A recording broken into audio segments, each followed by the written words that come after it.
अस्सलाम वालेकुम नाज़रीन, आई होप कि आप सब ठीक होंगे। एक बड़ी ख़बर अहम जो कि आपको हम देने जा रहे हैं कि सारा दिन ईरान के ऊपर मिज़ाइलों से बरसात की गई और वहाँ पर कई ऐसे धमाके किए गए, कई ऐसे जो है मिज़ाइल फेंके गए, लेकिन जो वो दिन में ना कर सका, रात को ईरान ने किस तरह से जो है ये बाज़ी पलटी और किस तरह से अटैक हुए और यहाँ तक कि उनके 2 जहाज़ जो हैं, उनको भी मार गिराया और एक उनकी लड़की जो कि पायलट है, उसको भी इन्होंने पकड़ लिया है। कहा है कि वो हमारी अथॉरिटी के अंदर है। आखिर ईरान के साथ इस वक़्त कौन खड़ा है? ये रात को जिस तरह से मिज़ाइल हज़ारों की तादाद में मिज़ाइल जो है वो छोड़े गए और 3 बड़े ऐसे मुल्क हैं जो ईरान के साथ खड़े हैं, जो हाथ से हाथ मिलाकर, कंधे से कंधा मिलाकर जो है वो इस बार ईरान के साथ खड़े हैं। और आप ये सोचकर हैरान होंगे कि इस बार ईरान के साथ 3 ऐसी बड़ी ताकतें कौन-सी हैं, जिसके ऊपर जो है ईरान ने दिन दहाड़े तो कुछ ना कहा, कोई मिसाइल नहीं फेंका और बरसात होती रही तरफ से, उनके ऊपर अटैक्स होते रहे, लेकिन ईरान ने कुछ भी रिस्पॉन्स नहीं दिया। फिर रात को अचानक से कौन-सी ऐसी ताकतें हैं,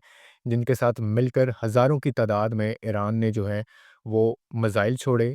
सबसे पहला नाम जो फ़हरिस्त में लिखा जाएगा, ये अब लिखा गया है और वाज़ेह तौर पे हमायत कर दी गई है, जिसकी कभी तवक्कुआत ही नहीं थी कि पाकिस्तान इस बार सबसे आगे खड़ा है ईरान के साथ। हमायत करने के लिए उसने ये कहा है कि हम इनके साथ मिलकर लड़ेंगे और इनको जिस तरह की भी सपोर्ट की ज़रूरत होगी, हम करने के लिए तैयार हैं। और रूस जो है, वो भी इस बार ईरान के साथ खड़ा है और फिर चाइना जो है, वो भी पीछे ना रहा। और सिर्फ़ यही नहीं, पाकिस्तान ने ईरान के लिए कौमी असम्बली के अंदर जो है, एक करारदाद जो है, वो भी मंज़ूर कर ली है और इसके साथ ही साथ उसने हमायत की है। हमायत करने का मतलब ये नहीं होता कि आप लफ़्ज़ी बयानात दे देते हैं कि हम आपके साथ हैं। इसका मतलब ये होता है कि हम हर तरह से आपके साथ खड़े होकर इस जंग में हिस्सा लेंगे और हम भी लड़ेंगे आपके साथ। हमायत का मतलब ये होता है। और पाकिस्तान इस बार जो है वो ईरान के इतना नज़दीक है, शायद ईरान पाकिस्तान के इतना नज़दीक ना हो। जब इंडिया और पाकिस्तान के माबैन कुछ जो है ये क्लैशेस चल रहे थे, कुछ लड़ाइयाँ इस तरह से चल रही थी, कंट्रोवर्सीज़ थी इनकी, तो ईरान बिल्कुल न्यूट्रल था, लेकिन हमायत ज़रूर कर रहा था, लेकिन न्यूट्रल जो है वो देख रहा था दोनों चीज़ों को उनके माबैन। लेकिन इस बार जो अटैक हुए इसराइल की तरफ से ईरान के ऊपर जो बरसाए गए जो मिज़ाइल, और इसमें जो पाकिस्तान है और हैरान हैं सब लोग कि ये ताकतें जो हैं इस तरह से मिलकर ईरान इतना स्ट्रॉन्ग किस तरह से हो गया। और पाकिस्तान ने इस बार जो जिस सिमत में ये खड़ा है पाकिस्तान, तो वो बिल्कुल सही डायरेक्शन पर जाकर ईरान की मदद कर रहा है और सबसे पहले होना भी पाकिस्तान को ही चाहिए। उनका हाथ थाम कर आगे जो है हिस्सा लेना चाहिए।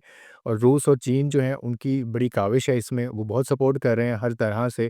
जब भी कभी पाकिस्तान के ऊपर बुरे हालात आए हैं या किसी ने हमला करने की कोशिश की या धमकाने की कोशिश की, तो रूस और चीन जो हैं वो सबसे आगे रहे।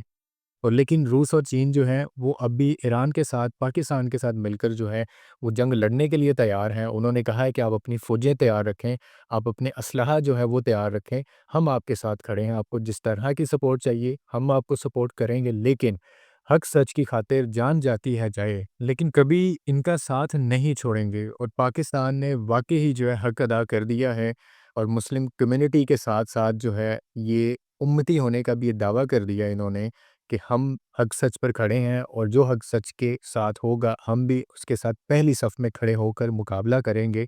जो हमारे इस्लाम को जो है नुकसान पहुँचाना चाहेगा, हम पीछे नहीं हटेंगे।